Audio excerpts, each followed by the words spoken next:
Sa isang tahimik na baryo sa bundok, tahimik ang gabi. Ngunit sa dilim may mga matang nagmamasid, mga halimaw na naghihintay. Lira Santos, 16 anyos, ordinaryong dalaga. Ngunit sa isang iglap, ang kanyang mundo ay magbabago. Isang manananggal ang umatake sa kanyang bayan, at sa takot at galit siya'y umatake rin. Ngunit nagulat siya, ang sugat na iniwan ng halimaw ay gumaling. Tala, hindi ka pangkaraniwang tao, bata. Ang dugo mo din galing sa dalawang mundo. Ang kanyang kapalaran ay nagsimula at ang digmaan sa pagitan ng tao at aswang ay paparating. Si Kael de la Cruz, veteranong hunter, ay ipinadala upang tingnan ang kakaibang kakayahan ni Lira. Ngunit hindi lahat ay naniwala sa kanya. May mga hunter na gustong siyang puksain at may mga aswang na gustong kitilin ang kanyang buhay. Lira ay pinilit tumakas kasama si Kael. Sa kanilang pagtakas, nagsimula ang paglalakbay ng isang batang may kapangyarihan ng dugo ng aswang. Sa kagubatan, natututo si Lira paano kontrolin ang kanyang kakaibang lakas. Naghabol sila ng isang maliit na grupo ng aswang. Ang bawat suntok at talon ni Lira ay may kakaibang lakas. Ngunit sa huli, nagatubili siya at pinakawala ng isa. Tala, ang puso mo ay hindi pa handang maging ganap na halimaw. Ngunit sa kanyang awa, may nagmamasid sa dilim. Ibinunyag ang nakaraan. Ang ina ni Lira ay isang bantog na hunter. Ang ama niya ay aswang at nag-iwan ng sumpa sa kanyang dugo. Ang mga hunter mula sa konseho ay ipinadala upang hulihin siya.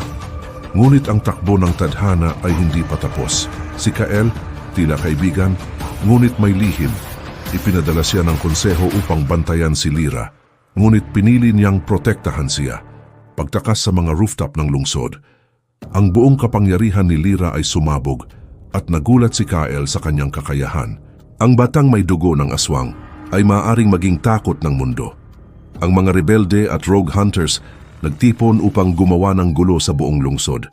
Ang bata ng kadiliman ay maghahari o magwawasak ng lahat. Digmaan sa pagitan ng konseho, rogue hunters at mga aswang. Ang bawat suntok at sugat ay naglalarawan ng takot at katapangan.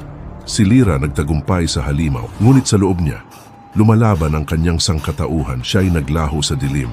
Si Kael ay nangangako, hahanapin kita kahit saan ka man magtago.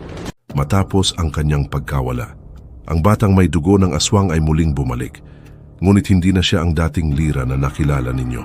Mas mabilis, mas malakas, ngunit mas mapanganib. Hindi na kayo makakatakas sa hustisya ng gabi. Sa kanyang pagbabalik, nagsimula ang panibagong digmaan sa pagitan ng tao at ng mga nilalang ng dilim. Kael, kailangan kitang protektahan and kahit ano pa ang mangyari. Hindi ko hahayaang mawala ka rin sa akin. Sa gitna ng kaguluhan, may bagong kakampi o bagong problema. So, ikaw pala ang sinasabi nilang kalahating aswang. Sa pinakamadilim na bahagi ng mundo, naghihintay ang reyna ng mga aswang. Ang dugo ni Lira ang susi sa lahat. Isang bitag ang itinakda para kay Lira. Ang dilim ay mabilis na lumalamon sa lahat ng kanyang pinahahalagahan. Sa ilalim ng pulang buwan, ang kapangyarihan ng dugo ay lumalakas. Huwag mong hahayaang mawala ang sarili mo sa galit. Ang konseho, hindi pala kakampi. Gagamitin natin siya bilang sandata o papatayin na lang kung hindi makokontrol.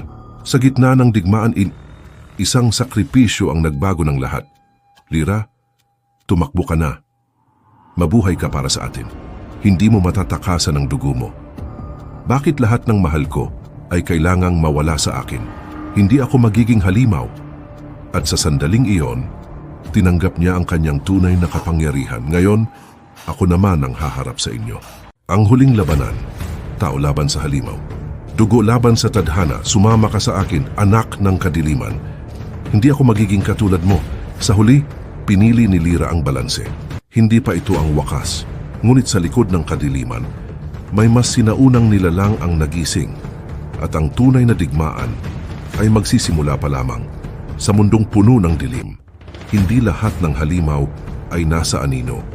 At hindi lahat ng tao ay tunay na tao. Ang kwento ni Lira ay hindi pa tapos. Dahil sa bawat patak ng dugo may kapangyarihang naghihintay magising. At sa susunod na kabanata, mas malalim na lihim ang mabubunyag at mas madilim na kalaban ang haharapin. Kung handa ka sa katotohanan, mag-subscribe ka na at samahan mo kami sa susunod na kwento. Dahil dito sa Aswang Hunter Universe, ang dilim ay nagsisimula pa lang.